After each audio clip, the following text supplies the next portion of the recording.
அனைவருக்கும் என்னுடைய அன்பான வணக்கம். தலைமை பண்புகள் பற்றி எல்லார் மனசுலையும் இருக்கிற ஒரு ஆசை தான், என்னைக்காவது தலைவராயிட முடியாதா அப்படின்னு. குறைஞ்சபட்சம் ரேஷன் கார்ட்லையாவது குடும்ப தலைவர் அப்படின்னு போட்டுக்கிட்டா கூட ஒரு திருப்தி. இப்போ அதுவும் சம்சாரத்துக்கு கொடுக்கலாம்னு கவர்மெண்ட்டில் அனௌன்ஸ் பண்ணிட்டாங்க. அது ஒன்று தான் மிஞ்சி இருந்தது, ஒரு மரியாதை. அதையும் அவங்களுக்கு கொடுத்துட்டு நீ பேசாமல் சாக்லேட் சாப்பிடு அப்படின்னு சொல்லியிருக்காங்க. அதனால் ஒன்றும் தப்பு இல்லை. தலைமையை பற்றி ஒரு டெஃபினேஷன், முதல் விஷயம் தெரிந்து கொள்ள வேண்டியது, இன்னொருவர் அங்கீகரித்தால் மட்டுமே தலைவராகிறவர்கள் என்றைக்கும் தலைவராக முடியாது. தான் தலைவன் என்பதை கண்டுபிடிப்பவர்கள் தலைவராவதை யாராலும் தடுக்க முடியாது. இதுதான் சீக்ரெட். இன்னொருவர் அங்கீகரித்தால் மட்டுமே நான் தலைவனாக முடியும் என்று எண்ணிக்கொண்டிருக்கிறவர்கள் ஒருபோதும் தலைவனாக முடியாது. தான் தலைவன் என்று கண்டுபிடிப்பவர்கள் தலைவனாவதை யாராலும் தடுக்க முடியாது. இதுதான் அந்த லீடர்ஷிப் குவாலிட்டி இருக்கக்கூடிய ஒரு பேஸ், அடிப்படையாக விளங்கக்கூடிய அஸ்திவார். சில சமயம் தலைமை பண்பு என்பது அவர்களுக்குள்ளிருந்து இயல்பாக ஊற்றெடுத்து வரும். ஒரிஜின் அவர்களுக்குள்ளே இருந்து ஒரிஜினல் லீடர்ஷிப் உள்ளேந்து புறப்பட்டு வரும். சில சந்தர்ப்பங்களில் சில தலைவர்கள் அவர்களுக்கு பெரிதாக அந்த தலைமை பற்றிய ஆர்வம் இருக்காது, ஆனால் அவசியம் அவர்களை தலைவராக்கும். அரசியலில் கூட ராஜீவ் காந்தி பெரிதாக நாட்டை ஆளுகிற எண்ணத்தில் அப்போது இல்லை அவர். ஆனால் ஒரு சந்தர்ப்பம், சூழ்நிலை அவரை தலைவராக பொறுப்பேற்றுக் கொள்ள வேண்டிய கட்டாயத்தை உருவாக்கியது. அதன் பிறகு அதை மிகச் சரியாக தக்க வைத்துக் கொண்டார், அது வேறு. ஆனால் அவர் ஆழ்மனதில் அப்படி ஒரு எண்ணம் இல்லை, நாட்டுக்கு தலைமை ஏற்க வேண்டும் என்ற எண்ணம் அவருக்கு இல்லை. இன்னும் கூட வரலாற்றை நன்கு பார்த்தவர்களுக்கு தெரியும், அவர் தம்பி சஞ்சய் காந்திக்கு அந்த எண்ணம் இருந்தது. நான் கூட என்னுடைய கட்டுரையில் எழுதியிருந்தேன், விளையாட்டாக விமானம் ஓட்டிக்கொண்டிருந்தவர் தலைவராக ஆனதும், தலைவராக நினைத்தவர் விமான விபத்தில் காலியாக போனதும் விதியின் விளையாட்டு என்பதை தவிர வேறு எதுவும் சொல்ல முடியாது. எனவே சில பேர் தலைவராக ஆக வேண்டிய கட்டாயம் ஏற்படுகிறது. அந்த நேரத்தில் தன்னை தக்க வைத்துக் கொள்ளுகிறவர்கள் ஒரு சிலர். தலைமையை பயிற்சி, முயற்சி இதன் மூலம் அடையலாம். அடையலாம். தலைமையை படிப்பு, வேறு வகையான பட்டறை பயிற்சி இதன் மூலமாக செதுக்கிக் கொள்ள முடியும். செதுக்கிக் கொள்ளலாம். இது எதுவுமே இல்லாமல் ஒரு மனிதன் தலைவனாக ஒளி வீச முடியும். ஒளி வீச முடியும். ஏன்னா அது ஸ்கில் அப்படிங்கிற கேட்டகரியிலையும் அதை கொண்டு வரலாம். It's a trait. அது இன்ஹெரிட் பண்ணக்கூடியது, ஜீன்லேருந்து ஏற்படக்கூடிய ஒன்று அப்படின்னா அதுவும் உண்மைதான். எப்போதும் ஒரு கட்சி சார்ந்து, ஒரு பகுதி சார்ந்து பேசுவதை விட உண்மையை முழுமையாக பார்ப்பதற்கு பழகவாள். என்னுடைய லைஃப்லேயே எனக்கு ரொம்ப பிடிச்ச ஆள் யாருன்னு கேட்டால், வானிலை அறிக்கை சொல்ற ரமணன் சார் தான். ஏன்னா அது ரெண்டு சைட்லையும் சொல்வார். பெய்யலாம், பெய்யாமையும் இருக்கலாம். அது பெஞ்சிட்டா அது உங்கள் தலையெழுத்து, பெய்யலைன்னா அது எங்கள் தலையெழுத்து, அது என்ன வேணாலும் நடக்கலாம், எதுக்கு தயாராக இருந்துக்கங்க அப்படிங்கிற மாதிரி மொத்தமாக சொல்வார். அதான் உண்மை. ஏன்னா ரெண்டு சைடும் உண்மை. அதில் மழை பெய்யுங்கிறதும் உண்மை, பெய்யாமல் போகுங்கிறதும் ஒரு உண்மை. அதனால் உண்மையை தரிசிக்க விரும்புகிறவர்கள் முதல்ல ரெண்டு சைடையும் பார்க்கணும். இல்லை லீடர்ஷிப்புங்கிறது சார் அது தானா பிறப்பிலேருந்து வந்தால் தான் உண்டு. அப்படி வந்தவங்க உண்டு. பெருந்தலைவர் காமராஜர் அவர் எந்த பள்ளிக்கூடத்துக்கு போய் படித்தார்? ஐஏஎஸ் படித்தாரா, MBA படித்தாரா, என்ன போய் படித்தார்? இந்தியா சுதந்திரம் அடைஞ்ச வருஷம் அவர் சென்னை மாகாணத்தினுடைய முதல் மந்திரியாக இருந்தவர் OP ராமசாமி ரெட்டியார். ஒரு கடிதம் வருது, யார்? ஜவஹர்லால் நேருகிட்டேருந்து ஒரு கடிதம் வருது. கான்ஃபிடென்ஷியல்னு மேலே எழுதியிருக்கு. அந்த கான்ஃபிடென்ஷியல்னு போட்ட லெட்டருங்கிறதுனால சீஃப் மினிஸ்டருடைய டேபிளுக்கு போகுது. அவரே பிரித்தார், அவரே படித்தார். ஏதோ ஒரு விஷயத்தில் நேரு கேட்குறாரு ஒரு கேள்வி, what is the opinion of the chief minister அப்படின்னு ஒரு கேள்வி கேட்குறாரு. உடனே பேனாவை எடுத்து, டிக்டேட் பண்ணல, செக்ரட்டரியை கூப்பிடல, நேராக பேனாவை எடுத்து பேப்பரை எடுத்து OP ராமசாமி ரெட்டியார் அவரே லெட்டர் எழுதினாராம். அவருக்கு இங்கிலீஷ் கொஞ்சம் சுமாராக தான் வரும், 3ஆம் கிளாஸ் தான் படித்தவர் அவர். ஸோ இன் மை ஒப்பீனியன் எழுதும்போது ஒப்பீனியன் ஸ்பெல்லிங் தப்பாயிட்டார். இன் மை ஒப்பீனியன் அப்படின்னு போட்டு ஏதோ ஒன்று எழுதி, அப்போ அவருடைய செக்ரட்டரியை கூப்பிட்டு சொன்னார், இந்த லெட்டரை டெல்லிக்கு போஸ்ட் பண்ணு அப்படின்னு. அவர் எல்லா செக்ரட்டரி மாதிரி பிரித்து படித்தார். இது உள்ள என்ன இருக்கு அப்படின்னு. ஒப்பீனியன் ஸ்பெல்லிங் தப்பா இருக்கு. உடனே அதை எடுத்து வேற ஒன்று எழுதி கொண்டாந்து கையெழுத்துக்கு வச்சார். வச்ச உடனே OPR கேட்டாரா, என்ன அது? இல்லைங்க, உங்க லெட்டர்ல ஒப்பீனியன் ஸ்பெல்லிங் தப்பா இருந்தது, அதுக்காக நான் வேற எழுதி கொண்டாந்து வச்சிருக்கிறேன். OPR கேள்வி பாருங்க, உன் ஒப்பீனியன் கேட்டானா ஏன் ஒப்பீனியன் கேட்டானா?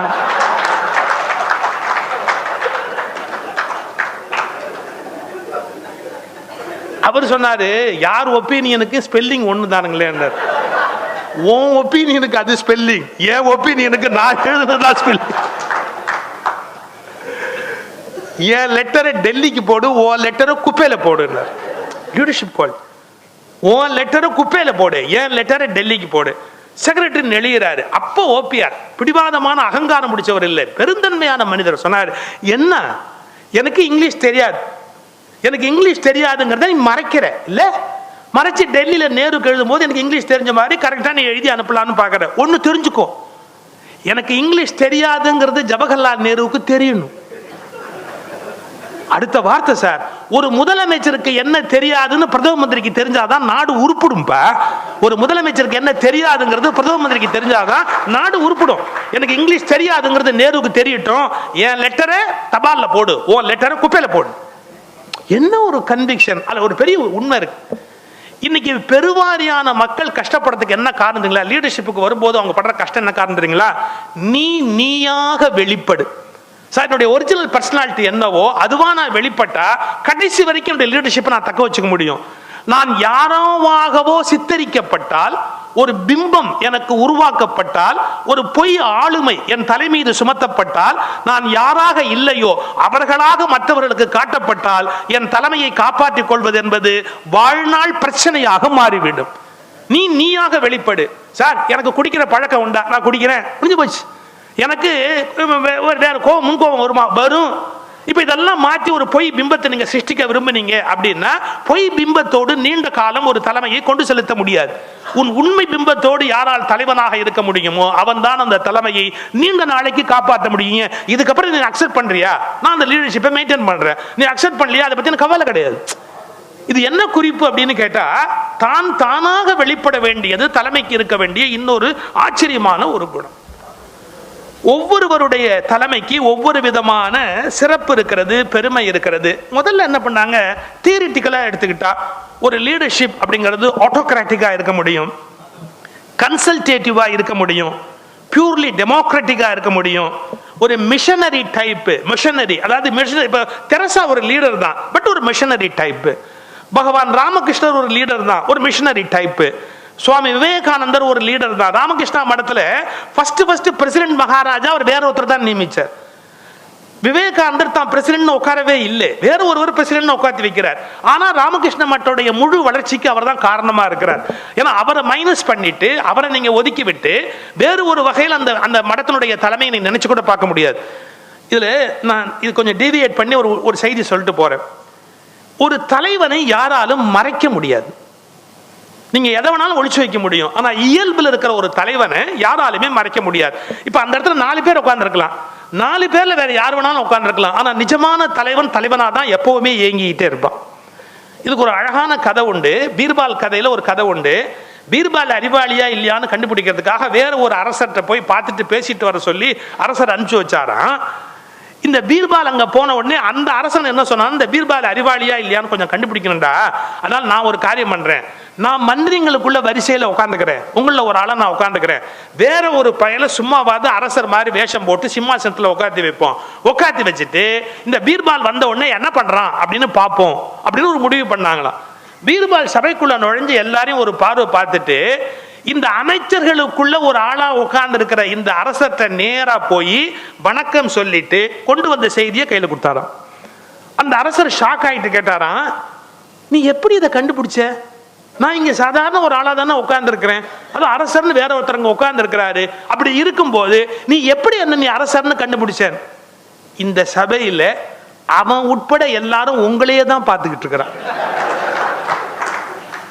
யாரு அங்க உட்கார்ந்து இருக்கிற ஆள் உட்பட உங்களையே தான் பார்த்துக்கிட்டு இருக்கிறான். அப்போ ஒன்னை தவிர வேற எவன் தலைவனா இருக்க முடியும்? அதான் நேரா கொண்டாந்து உங்ககிட்டயே மெசேஜை கையில கொடுத்தேன். இது ஒரு கூர்த்த மதி. ஏன்னா ஒரு தலைவனை யாரும் மறைச்சு வைக்க முடியாது, ஒளிச்சு வைக்க முடியாது. நெருப்பு ஒளிச்சு வைக்க முடியுமா? ஒரு சூரியனை கொண்டு போய் யாராவது ஒளிச்சு வைக்க முடியுமா? அது மாதிரி உண்மையான ஒரு தலைவனை யாராலும் மறைச்சு வைக்கவே முடியாது. அவருடைய இயல்பாக அந்த கிரணங்கள் வெளிப்பட்டு கொண்டே இருக்கும். அவன் லீடர் அப்படிங்கறத ஒவ்வொரு செகண்டும் வெளிப்படுத்தி கொண்டே தான் இருப்பான். இப்ப நான் எதுக்கு வந்தேன், ராமகிருஷ்ண மடத்துல வேற ஒரு பிரசிடென்ட் மகாராஜ் இருந்தார். ஆனாலும் சுவாமி விவேகானந்தர் என்பதை யாராலும் அசைக்க முடியாது. ஏன்னா விவேகானந்தருடைய சர்வீஸ் தான் அந்த மடத்தினுடைய மிகப்பெரிய வெற்றிக்கு காரணமா இருக்கு. அவர் லீடருங்கிற போஸ்ட்ல உட்கார வேண்டிய அவசியம் இல்லை. நான் இன்னும் கூட ரொம்ப தெளிவா சொல்றேன், போஸ்ட் அப்படிங்கிறது ஒரு உண்மையான லீடருக்கு ஒரு ரப்பர் ஸ்டாம்ப் தானே ஒழிய போஸ்டுக்கு அப்பாற்பட்டும் எப்போதும் தலைவன் தலைவனாகவே இயங்க முடியும். இதுதான் தலைவனுக்கு இருக்கிற ஒரு ஆச்சரியமான குணம். போஸ்ட் அப்படிங்கிறது ஒரு சின்ன ரப்பர் ஸ்டாம்ப், அது ஒரு பெரிய விஷயமே அல்ல. அது சில பேருக்கு சேர்ந்து இருக்கும், சில பேருக்கு அது சேராம இருக்கும், அதை பற்றி கவலை கிடையாது. ஏன்னா அகில இந்திய காங்கிரஸ் கமிட்டியுடைய தலைவராக யார் இருந்தாலும் மகாத்மா காந்தி தான் உண்மையான தலைவர். அப்ப யார் யாரும் வந்து உட்கார்றாங்க, அகில இந்திய காங்கிரஸ் கமிட்டி தலைவராக யார் யாரும் அந்த போஸ்ட்ல உட்கார்றாங்க. ஆனா காந்தி உயிரோடு இருக்கிற வரைக்கும் அந்த இடத்துல இன்னொரு தலைவர் ஏற்றுக்கொள்ள முடியுமா? முடியாது. அப்போ சொன்னாலும் சொல்லாட்டாலும் ஏற்றுக்கொண்டாலும் ஏற்றுக்கொள்ளாவிட்டாலும் ஒரு தலைவன் எப்போதுமே தலைவனாகவே நீடிக்கிறார். அது அந்த உள்ளுக்குள்ளேருந்து புறப்படுகிற ஒரிஜினல் லீடர்ஷிப்பினுடைய ஒரு ஆச்சரியமான ஒரு குணம். அவங்களை யாரும் ஏற்றுக்கணும். நீங்க எல்லாம் இப்ப லயன்ஸ் அப்படின்னு ஒரு அடையாளம் சொல்றீங்க. நான் ஒரே ஒரு சின்ன கேள்வி கேட்பேன். எந்த தேர்தலிலும் நின்று சிங்கம் தன்னை காட்டின் தலைவராக தேர்ந்தெடுக்கும்படி வைக்கவில்லை. யார் மறுத்தாலும் எதிர்த்தாலும் சிங்கம் தான் காட்டின் நிஜமான அரசன். மாற்ற முடியுமா? ஒரு காட்டுக்குள்ள சிங்கத்தை சப்ஸ்டியூட் பண்ணி இன்னொன்னு தலைவன் ஆக்க முடியுமா? முடியவே முடியாது. அது எப்படி சிங்கத்துக்கு மட்டும் அந்த ஒரிஜினாலிட்டி, அதோடைய சவுண்டே போதும்.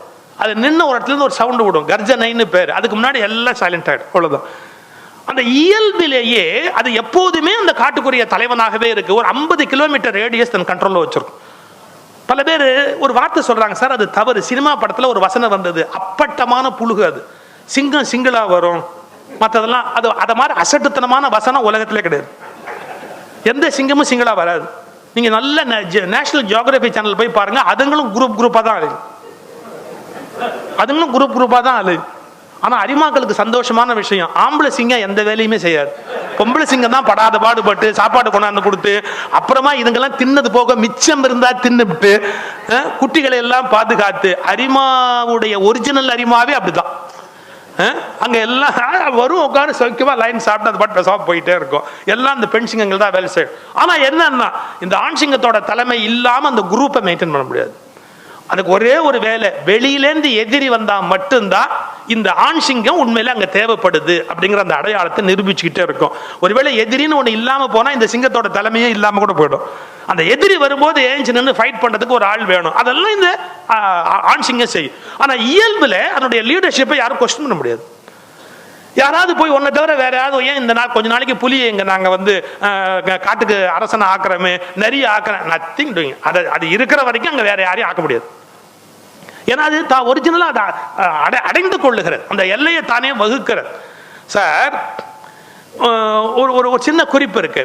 அதாவது ஒரு சிங்கத்தினுடைய இயல்புக்கும் புலியினுடைய இயல்புக்குமே வித்தியாசம் இருக்கு. ஒரு லீடருக்கு என்ன இருக்கணும்? ஜெனராசிட்டி இருக்கணும். ஒரு சக்சஸ்ஃபுல் லீடரா இருக்கணும் அப்படின்னா ஒரு மெக்னானிமிட்டி இருக்கணும். அப்புறம் என்னன்னா எப்பவுமே நம்மால ஒரு சிறந்த இடத்துல இருக்க முடியும் அப்படிங்கிற ஒரு விவேகம் இருக்கணும், ஒரு நம்பிக்கை இருக்கணும், ஒரு பாசிட்டிவ் அப்ரோச் இருக்கணும். நீங்க நல்லா ஸ்டடி பண்ணி பார்த்தா தெரியும், புலிக்கு அந்த இயல்பு கிடையாது, ஆனா சிங்கத்துக்கு அது உண்டு. ஒரு சின்ன உதாரணம் சொல்ற பாருங்க. இப்ப சிங்கம் என்ன பண்ணும், ஒரு மானை அடிச்சது இல்லை ஏதோ ஒன்று உணவை அடிச்சதுன்னு வச்சுங்க, அடிச்ச உடனே அது மேஜர் ஷேர் சாப்பிடும். லயன் ஷேர்னு அதுக்கு பேர். நிறைய மேஜர் ஷேர் சாப்பிடும். ஆனா சாப்பிட்டுட்டு அதுக்கு திருப்தி ஆயிடுச்சுன்னு வச்சுங்க, மிச்சமா இருக்கிறத அப்படியே போட்டுட்டு அது பாட்டுக்கு அந்தாண்ட போயிடும். வேற எது சாப்பிட்டாலும் ஏன்னு கேட்காது. யார் அதை சாப்பிட்டு போனாலும், ஒரு ஓனாயோ ஏதோ ஒன்று சாப்பிட்டா கூட அது ஏன்னு கேட்காது. அது பாட்டுக்கு ஓரமா போய் படுத்துக்கும். இதெல்லாம் சாப்பிட்றதுக்கு அலோவ் பண்ணணும். புலி அப்படி அலோவ் பண்ணாது. ஏதாவது மிச்சமா இருந்தா எடுத்துக்கிட்டு போய் ஒரு புதருக்குள்ள ஒளிச்சு வைக்கும். நம்மால் ஃப்ரிட்ஜில் வைக்கிறோம் பார்த்தீங்களா, நாளைக்கு சாப்பிடலாம்னு, அது மாதிரி கொண்டு போய் ஃப்ரிட்ஜுக்குள்ள ஒளிச்சு வைக்கிற மாதிரி புதருக்குள்ள ஒளிச்சு வைக்கும். கொடுமை பாருங்க. அதை வேற எதையும் திங்க விடாது புலி. தான் தின்னுட்டு நாளைக்கு நம்ம இதே மாம்சத்தை வச்சு ஓட்டலான்ற ஐடியால ஒளிச்சு வைக்க. இந்த அல்பத்தனம் இருக்கிற வரையில புலியால எப்படி தலைமை பொறுப்பை ஏற்க முடியும்? இன்னைக்கு தெரிஞ்சுக்கங்க, அல்பத்தனம் இல்லாதவன் தான் நிரந்தர நிஜமான தலைவனாக என்னைக்குமே நீடிக்க முடியும். அல்பத்தனமே இருக்கணும். சார் அவங்களாம் சாப்பிட்டு போப்ப, அதனால என்ன 1 லட்சம் செலவான என்ன சௌக்கியமா சாப்பிட்டு போ, என்ன கரைஞ்சு போச்சு, அதை எடுத்து வச்சா நாளைக்கு நமக்கு பயன்படுமே, நமக்கு அப்புறமா பயன்படுமே. அப்ப என்ன அர்த்தம்? நாளைக்கு சம்பாதிக்கிற வக்கு இல்லாம போயிடும்ன்ற பயம். இது இல்லாததுதான் சிங்கம். நாளைக்கு நமக்கு கிடைக்காம போயிடுமோ அப்படிங்கிற அந்த கவலையே அதுக்கு கிடையாது. நமக்கு சக்தி இருக்கு, நம்ம சாப்பிட்டுக்கலாம், நம்ம எடுத்துக்கலாம், நம்ம பண்ணிக்கலாம் அப்படிங்கிற அந்த குணம் அதனுடைய தலைமை நீடித்திருப்பதற்கான காரணமே சிங்கத்தினுடைய அந்த மெக்னானிமிட்டி. என்னால பார்த்துக்க முடியும், என்ன எனக்கு யாரும் உதவ வேண்டிய அவசியம் கிடையாது, நாளைக்கு கிடைக்காம போயிடுமோ அப்படிங்கிற கவலையே அதுக்கு கிடையாது. ஸோ நிறைய விஷயம் இருக்கு. ஒரு உண்மையான தலைவனை ஒழிக்க முடியாது. அவனுடைய அதாவது அந்த பீடத்தில் அவன் இருக்க வேண்டிய அவசியமே கிடையாது. ஆனாலும் அவன் தலைவனாக தான் இயங்குவான். அந்த இடத்துக்கு தான் இவ்வளவு பெரிய டெவலப்மெண்ட் போன மிஷனரி ஒரு விவேகானந்தர், ஒரு ராமகிருஷ்ணர், அவங்கெல்லாம் அந்த போஸ்ட்ல இல்லைன்னா கூட அவர்கள் அந்த தலைமை பண்போடையே கூட விளங்குகிறார்கள். அப்புறம் இன்னும் தலைமையில் வந்து பியூரோக்ராட்டிக் ஒரு குரூப்பை கையில் வச்சு அந்த குரூப் மூலமாகவே ஒரு விஷயத்தை ரூல் பண்ணிக்கிட்டே போகிறது. அப்புறம் சர்வன்ட் லீடர்ஷிப், ரொம்ப பணிஞ்சு தாழ்ந்து கீழே போய் அவங்க எல்லாரையும் திருப்தி பண்ணி ஒரு லீடர்ஷிப் அப்படியே மெயின்டைன் பண்ணிட்டு போகிற ஒரு குவாலிட்டி. டிரான்ஸ்ஃபர்மேஷனல், அதாவது இன்னும் சொல்ல போனா நிறைய மாற்றங்களை உண்டு பண்ணக்கூடிய சக்தி. இப்போ நேற்றுக்கு எப்படி இருந்ததோ அப்படி ஒரு சில பேர் பொறுப்பெடுத்தா மறுநாள் இருக்காது. ஒரு சம்பவம் சொல்கிறேன். பழனியில் நகராட்சி பள்ளியினுடைய 10th ஸ்டாண்டர்ட் ரிசல்ட், அப்போ 10th ஸ்டாண்டர்ட் ரிசல்ட் வந்து வெறும் 20%, 20% பேர் தான் அங்கே பாஸ் பண்ணிக்கிட்டு இருந்தாங்க பழனி நகராட்சி பள்ளியில். நான் சொல்றது ஒரு 25 வருஷத்துக்கு முன்னாடி ஒரு சூழல்ல. என்னுடைய நண்பர் ஒருத்தர் அசிஸ்டன்ட் ஹெட் மாஸ்டர் இருந்தார், AHM. அவர் வீட்டில் டியூஷன் எடுப்பார். அவர் வீட்டு டியூஷன் சென்டரில் 500 பேர் படிப்பாங்க. பிரமாதம் எடுப்பார். தமிழ் எடுப்பார், இங்கிலீஷ் எடுப்பார், சயின்ஸ் எடுப்பார், எல்லா சப்ஜெக்டையும். அவர்கிட்ட டியூஷன் போனால் அந்த பையன் கண்டிப்பாக பாஸ் பண்ணிடலாம். Very intelligent, hard working. அவர் வீட்டில் டியூஷன் எடுப்பார். நகராட்சி பள்ளியில் AHM-ஆவும் இருந்தார். அங்கேயும் கரெக்டாக கிளாஸ் எடுப்பார், ஒரு குறை இல்லாமல் கிளாஸ் எடுப்பார்.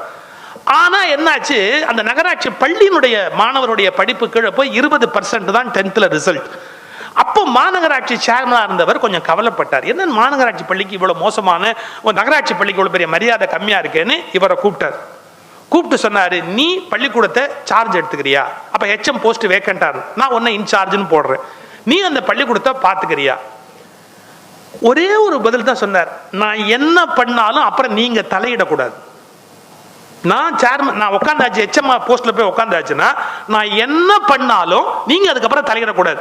எந்த வகையிலும் நீங்களோ நகராட்சியோ நகராட்சி கமிஷனரோ இல்ல ஏதாவது நகராட்சி கவுன்சிலரோ யாருமே தலையிட மாட்டீங்கன்னு சொன்னா நான் AHM உட்காந்து காட்டுறேன். சரி, நான் உங்களுக்கு ஃபுல் பவர் கொடுக்குறேன், நாங்கள் யாருமே தலையிடல, ரிசல்ட் நீங்கள் எப்படியாவது இம்ப்ரூவ் பண்ணுங்க அப்படின்னார். அவர் AHM உட்கார்ந்தார். மறுநாள் காலையில் ஸ்கூலுக்கு போனார். 9:50 வாசலில் நின்னார். 9:55 10 மணிக்கு ஒரு பெரிய பூட்டு எடுத்தார், கதவை பூட்டினார், உள்ளுக்குள்ளே போயிட்டார். அதுக்கப்புறம் வந்ததில் வாத்தியாருங்க தான் நிறைய பேர் வெளியே நின்னாங்க. அவங்க ஆன வரைக்கும் ப்ரெஷர் கொடுத்து பார்த்தாங்க உள்ள வரணும். நாளையிலேருந்து 10 மணிக்கு தான் வர முடியும், 10 மணிக்கு உள்ள வந்தா தான் வர முடியும், இல்லாட்டி வாத்தியாருங்க வர முடியாது. ஓ, நாங்க வராம நீ கிளாஸ் நடத்துவியா? நான் சொன்ன பாருங்க, அவர் தமிழ் நடத்துவார், இங்கிலீஷ் நடத்துவார், கணக்கு நடத்துவார். 500 பேருக்கு டுட்டோரியல் நடத்தி பழக்கப்பட்டவர். பசங்களை வரிசையா உட்காந்து வச்சார். தமிழ் நடத்தினார், இங்கிலீஷ் நடத்தினார், சயின்ஸ் நடத்தினார், எல்லா சப்ஜெக்டும் அவரே நடத்தினார். வாத்தியாருங்கெல்லாம் சரண்டர் ஆயிட்டான். ஓ, இந்த மனுஷனை ஏற்று ஒன்றும் பண்ண முடியாது. மறுநாள் 9:40 எல்லாம் உள்ள ஓடிட்டான், பூட்டினார். நீங்க நம்ப மாட்டீங்க, அந்த வருஷம் 10th 87% ரிசல்ட். ஒரு சிங்கிள் மேன், ஒரு தனி மனிதன் தன்னுடைய தலைமையை மாத்தின உடனே அந்த நகராட்சி பள்ளியினுடைய ரிசல்ட் 20%-லிருந்து 87% மாற முடியும் என்று சொன்னார். சில ஆச்சரியமான தனி மனிதர்கள் மிகப்பெரிய மாற்றங்களை தங்கள் தலைமையின் மூலம் உண்டு பண்ணுகிறார். ஒத்த மனுஷன் தான், ஆனா ஒரு மனுஷன் இல்ல. ஒரு மனுஷனுக்குள்ள 1000 மனுஷனுடைய சக்தி பலம் அது இருக்கும். நெப்போலியனை பற்றி ஒரு கருத்து சொல்லுவாங்க. நெப்போலியன் சொல்லுவானா, ஏறத்தாழ வரலாற்று ஆசிரியர்கள் எழுதுறாங்க, ஏறத்தாழ ஒரு நெப்போலியன் 40,000 போர் வீரர்களுக்கு சமமானவன். அதாவது ஒரு 40,000 போர் வீரர்கள் அந்த இடத்துல இருந்தா என்ன ரிசல்ட் கொடுக்க முடியுமோ, ஒரு 40,000 போர் வீரர்கள் போர் நடத்தினா என்ன விதமான விளைவை ஏற்படுத்த முடியுமோ அந்த விளைவை ஒரு நெப்போலியனால் ஏற்படுத்த முடியும் அப்படிங்கிறாங்க. அதை அவன் பெருமையாவே சொல்றான். ஒரு 40,000 பேர் இங்க இருக்கிறது ஒண்ணுதான், நான் இங்க இருக்கிறது ஒண்ணுதான் அப்படி. அவ்வளவு அதீதமான என்ன சொல்றது, மன துணிவு, தன்னை வகுத்து கொள்ளுதல், அந்த தலைமையில் நுட்பமான மதிநுட்பத்தோடு கூடிய தன்மையோடு இருத்தல். அவன் ரொம்ப விசித்திரமான ஒரு ஆள். நெப்போலியன் கொடுத்த விருந்துங்கிறதே ஹிஸ்டரியில் ஒரு ஃபேமஸான விஷயம். ஒரு முறை தன்னுடைய படை தளபதிகள் எல்லாரையும் 12 மணிக்கு லஞ்ச் சாப்பிட வாங்க அப்படின்னு கூப்பிட்டுருக்குறான். எல்லாரும் கொஞ்சம் முன்ன பின்ன, ஆனால் என்ன பரவாயில்ல அப்படின்னு 12:05, 12:08, 12:10 வந்தான். நெப்போலியன் யாரையுமே சாப்பிட சொல்லலை.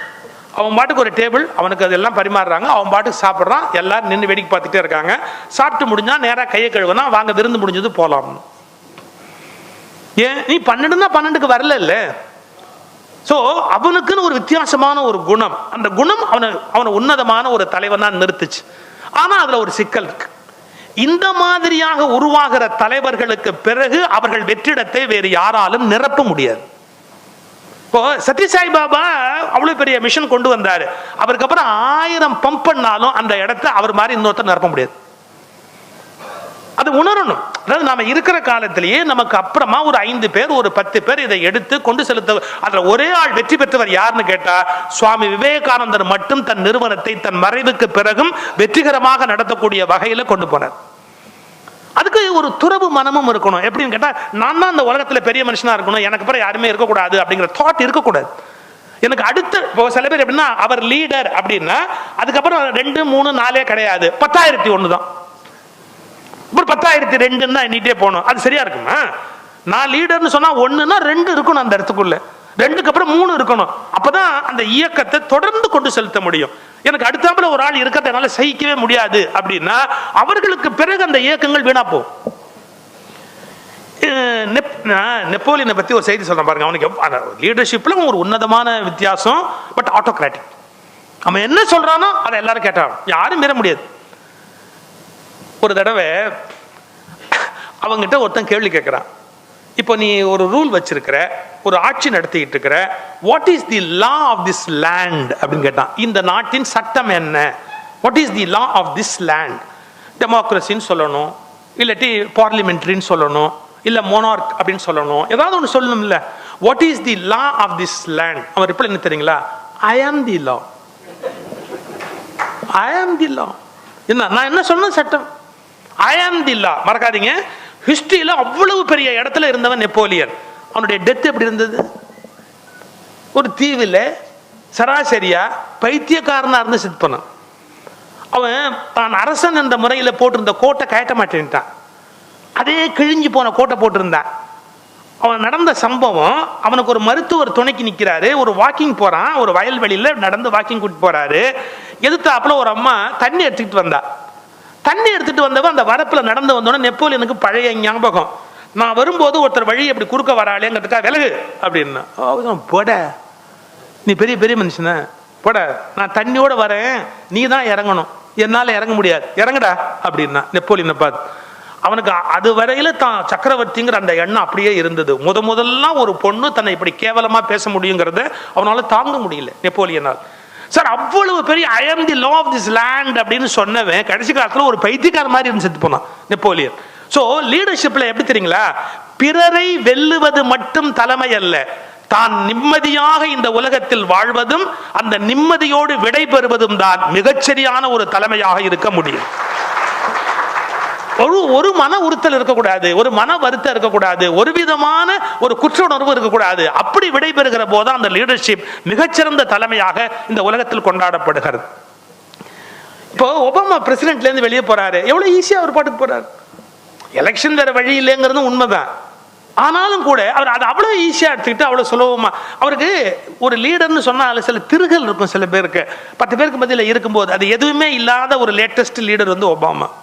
ஒரு டிவி ஷோ பண்ணிக்கிட்டு இருக்கார் சார், ஒரு வந்து அவர் மேல உட்காந்து ஒரு டிவி ஷோ அவர் பேசிக்கிட்டு இருக்கார், லைவ் டெலிகாஸ்ட் போயிட்டு இருக்கு, ஒரு வந்து அவர் மேல வந்து உட்கார்ந்தது. இப்ப வேற ஒருத்தர் இந்த வந்து மேல உட்கார்ந்தா எல்லாமோ படாப்படுத்துவாங்க. அவர் ஒண்ணும் பண்ணல, நேச்சுரலா ஒரு மனுஷன் என்ன பண்ணா அதை பண்ணார், அப்படி அடிச்சார். ஆக்சுவலா தூக்கி அப்படி கீழே விழுந்தது. அந்த டிவி கேமராமேன் சொன்னார், இதுவும் டிவியில வரணும் தான் வந்தது, அதனால இதை கொஞ்சம் க்ளோஸ்அப் எடுத்துங்க, ஏன்னா அது வரணுன்ற ஆசைக்கு தானே ஸ்டுடியோ வரைக்கும் வந்து உட்காந்துருக்கு, அதனால அதையும் கொஞ்சம் எடுத்துங்க அப்படின்ட்டு அவர் பாட்டுக்கு அடுத்த கேள்விக்கு பதில் சொல்ல போறார். எவ்வளவு ஈஸியா எடுத்துக்கிறார். அவர் மேல ஒரு தடவை செருப்பு தூக்கி அடிச்சான், ஒன்றும் கவலைப்படல அவர். இதெல்லாம் ரொம்ப நேச்சுரல். அதுக்காக நர்வஸ் ஆகக்கூடாது, கோவப்படக்கூடாது. அது ரொம்ப ஈஸியா எடுத்துக்க கொள்ளக்கூடிய ஒரு மனோநிலை இருக்கணும். அதாவது இறுக்கமா இருக்கக்கூடாது சார், இலக்கமாக இருப்பது ஒரு தலைவனுக்கு அவசியமான ஒரு பண்பு. அது என்ன? இறுக்கம், இலக்கம், ரிஜிடிட்டி, எலாஸ்டிசிட்டி. ஒரு லீடர் வந்து ரொம்ப ரிஜிடா இருக்க முடியாது, கொஞ்சம் எலாஸ்டிக் அந்த டைப் இருக்கணும். எலாஸ்டிசிட்டி இருந்தாதான் சர்வை பண்ண முடியும் இந்த சொசைட்டில. எல்லாத்தையுமே ஈஸியா எடுத்துக்கூடிய ஒரு மனோபாவத்தில் இருக்கணும். ரொம்ப ரிஜிடா இருந்துட்டு மனசளவு ரொம்ப கஷ்டப்படக்கூடாது. பெரியார் ஒரு மீட்டிங்ல பேசினாரு. பெரியார் மீட்டிங்ல பேசும்போது ஒருத்தர் செருப்பு அடிச்சிட்டான், தூக்கி செருப்பு விட்டு எறிஞ்சிட்டான். டக்கு நம்ம தலைவர்கள் இதுக்கு அஃபண்ட் ஆயிடுவாங்க, என்னடா அது செருப்பால் அடிக்கிறானே அப்படின்னு. பெரியார் சிரிச்சுக்கிட்டு சொன்னார், ஒத்த செருப்பை விட்டா என்ன பண்றது, நீ 2வது செருப்பை விட்டா நானாவது போட்டுக்கிட்டு போகலாம், அது யாருக்கும் பிரயோஜனம் இல்லாம ஒரே செருப்பை விட்டு எறிய, உனக்கு அறிவு இருக்குது, இன்னொரு செருப்பையும் தூக்கி எறி அப்படின்ற. ஈஸியா முடிச்சுட்டார். கட்சிக்காரங்களாம் ஆகா ஓகனா நாம எவ்வளவு பேரை காயப்படுத்துறோம், அப்ப நம்மள 2 பேர் காயப்படுத்த மாட்டானா விடு. நாம எவ்வளவு பேரை காயப்படுத்துறோம், நம்மள 2 பேர் காயப்படுத்த மாட்டானா விடு. விஷயத்தை ஏன் பெருசா பேசுற, போடு போடு, அந்த செருப்பு மறக்காம போடு. அதாவது அவ்வளவு ஈஸியா தனக்கு நேர்ந்த ஒரு அவமானத்தை எடுத்துக்கொள்ளக்கூடிய ஒரு தலைமை இருக்கு பாருங்க. அந்த எலாஸ்டிசிட்டி உள்ளுக்குள்ள இளையின் இருக்கிற ஒரு தன்மை. 93 வயசு வரைக்கும் இல்லாட்டி அவர் வாழ முடியுமா? பெரியார் இருந்தார்ல, எதனால முடிஞ்சது? அந்த உள்ளுக்குள்ள இருக்கிற இளகிய தன்மை. அதே மாதிரி ஒரு லீடருக்கு ரியலைசேஷன் அப்படிங்கிறது ஒண்ணு வேணும். என்ன தெரியுமா ரியலைசேஷன்? நமக்கும் ஒரு லிமிட் இருக்கு அப்படிங்கிற ஒரு தெளிவு இருக்கணும். என்னதான் நம்ம பவுண்ட்லெஸ் லிமிட்லெஸ் அப்படிங்கிற மாதிரி நம்மளை நினைச்சுக்கிட்டா கூட தட் இஸ் நாட் ட்ரூ. காந்திக்குன்னு ஒரு காலம் செல்வாக்கு, அப்புறம் அதோட காந்தி சரிதான். எவ்வளவு பெரிய செல்வாக்கான ஆளா இருந்தாலும் ஒரு காலம் வரைக்கும் தான் போடும், அவன் காலம் ஓடுற வரைக்கும் தான் ஓடும். நீங்க மகாபாரதம் படிச்சு பார்த்தா தெரியும், அர்ஜுன் அவ்வளவு பெரிய வேலர், அவ்வளவு வீரன் அப்படிலாம் வர்ணிக்கிறாங்க. அர்ஜுனுடைய கடைசி காலத்தை எழுதுறான். அர்ஜுனன் கடைசியா இப்படி போய்கிட்டு இருக்கிறான். அவன் நாட்டுல சில பெண்கள் கூட்டமா போறாங்க. அந்த பெண்களை சில பேர் கலாட்டா பண்றாங்க. பாருங்க, மகாபாரத காலத்திலே இது இருந்திருக்குது. பெண்கள் கூட்டமா போறாங்க, அவங்கள யாரோ கலாட்டா பண்றாங்க. அவங்க அர்ஜுன்கிட்ட சொல்றாங்க, இது மாதிரி எங்களெல்லாம் அவங்க கேலி பண்றாங்க அப்படின்னு. அப்படியோ அப்படி கோபத்துல வில்ல எடுத்து, அந்த வில்ல இருந்து அம்பை எடுத்து அவங்கள விடலாம்னா பாரதத்துல எழுதுறான். வில்ல எடுத்தான், அம்பை எடுத்தான், ஆனா அந்த அஸ்திரங்களை அனுப்புவதற்கான மந்திரங்கள் மறந்து போய் விட்டதால் அர்ஜுனன் செயல்பட முடியாமல் நின்று விட்டான். நீ அவ்வளவு பெரிய லீடரா இருந்த, பட் கடைசி வரைக்கும் அப்படி இருக்க முடியும்னு சொல்ல முடியாது. ஏஜ்னு ஒண்ணு இருக்கு, நம்முடைய நோயின்னு ஒண்ணு இருக்கு, எத்தனையோ விதமான சிக்கல்கள் உலகத்துல இருக்கு. அதெல்லாம் புரிந்து கொண்டு ஒரு விவேகமாக இருக்கக்கூடிய ஒரு நிலையும் ஒரு லீடருக்கு ரொம்ப அவசியமான ஒண்ணு. அப்பதான் அவன் முழுமையான ஒரு லீடரா இந்த உலகத்துல இருக்க முடியும். இன்னொன்னு, எவ்வளவு பெரிய லீடருக்கும் சார், சரியான வார்த்தை சொல்றதா இருந்தா, எத்தனை பெரிய சூரியனுக்கும் அது அவிந்து போவதற்கான ஒரு தண்ணீர் இருக்கிறது. எத்தனை பெரிய நிலவுக்கும் ஒரு களங்கம் இருப்பதை போல எத்தனை பெரிய தலைவருக்கும் அவனுக்கு ஒத்து வராத, அவன் புகழை கெடுக்கக்கூடிய, அவனை வீணாக்கக்கூடிய ஒரு சின்ன பகுதி கண்டிப்பாக உண்டு. நான் சொன்னேனே, நெப்போலியன் அவ்வளவு உலகத்தில் அவ்வளவு வலிமை வாய்ந்த தலைவன், 40,000 பேருக்கு சமமான தலைவன். பட் நெப்போலியனுடைய வீக் பாயிண்ட் என்ன தெரியுங்களா? அதை வச்சுதான் நெல்சன் ஜெயிச்சான். நெப்போலியனுடைய ரொம்ப ரொம்ப ரொம்ப ரொம்ப வீக் பாயிண்ட் என்னன்னு கேட்டா, வெறும் பூனை. பூனையை பார்த்தா நம்ம தலைவர் அவுட் ஆயிடுவார், அவர் வீரமே செல்லாது. 2 பூனையை எழுத்தாப்புல விட்டா அவருடைய வீரம் அப்பவே காணப்படும். இது நடந்தது போர்க்களத்தில். வேணும்னே பூனையை அவுத்து விட்டான். ஒரு 40-50 பூனை அந்தாண்ட இந்தாண்ட போன உடனே ஒரு ஃபங்க் ஆயிட்டார். இவரால் அதுக்கு போர் பண்ண முடியல, அந்த போரை கொண்டு செலுத்த முடியல, வேற வழி இல்லாம சரண்டர் ஆனார். அவருடைய வாழ்க்கை எங்க போய் மாட்டிச்சு பாருங்க, வெறும் பூனையில. அதுக்கு என்னடா காரணம்னு சொல்லி வரலாற்றுல எழுதுறான். சின்ன வயசுல நெப்போலியன் குழந்தையா இருந்தப்ப அவன் மூஞ்சிய ஒரு பூனை பிராண்டிடுச்சு. குழந்தையா படுத்திருக்கும் போது ஒரு பூனை அப்படியே அவன் முகத்துல பிராண்டி, அந்த சின்ன குழந்தை வயசுல அந்த பூனையை பத்திய பயம் பதிஞ்சிட்டதால எப்ப பூனையை பார்த்தாலும் பயப்படுவோம், எவ்வளவு வயசானாலும். நான் சொல்ல போறது ஒரு பெரிய சைக்காலஜி. நம்மளுக்குள்ள எல்லா மனசும் அப்படியே இருக்குங்க. குழந்தை பருவத்து மனம், அப்புறம் பையன் மனசு மனம், அப்புறம் வாலிப பருவத்து மனம், அப்புறம் 40 வயது நடுத்தர வயது மனம், 50 வயசு அறக்கழ மனம், 60 வயசு கிழமையினுடைய அந்த கழத்தன்மை தொடங்குற மனம், 70 80 எல்லாம் அப்படியே இருக்கும். ஒரு வயசு கூடிட்டதால அந்த மனசு நம்மளை விட்டு போவாது. அதனால்தான் வயசான தாத்தா பார்த்தீங்களா, ரிமோட்டை பேரண்ட்டை கொடுக்காம கச்ச கச்சான்னு சண்டை போடுவான். அவன் வெடுக்குன்னு பிடுங்குவான். பேரண்ட்டே பேத்திட்டு போய் அந்த ரிமோட்டை பிடுங்கி அதுங்கெல்லாம் தாத்தான ஒரு குட்டும்படியா அவமானப்பட்டு, ஏன்னா அந்த சின்ன வயசு புத்தி இன்னும் அவனுக்கு போலன்னு அர்த்தம். இன்னும் சில பேர் 65 வயசாகி கொஞ்சம் சேட்டை விடுவான். ஏன் அவனுக்கு இன்னும் இந்த 25 வயசு உள்ளேருந்து குறுன்னு என்னமோ அவனை தொந்தரவு பண்ணிக்கிட்டு இருக்குதுன்னு அர்த்தம். நமக்கு தான் 65 வயசாகி போச்சேன்ற ஒரு விவேகம் இருக்கணும். அந்த 25 உள்ளே உயிரோடு இருக்கும். அந்த உள்ளுக்குள்ள அந்த மனசு அதே ஏஜோட அலைவா இருக்கிறதால அந்தந்த வயதுக்கு உரிய பிழைகளை பண்ணுவோம். இது புரிஞ்சுக்கணும்.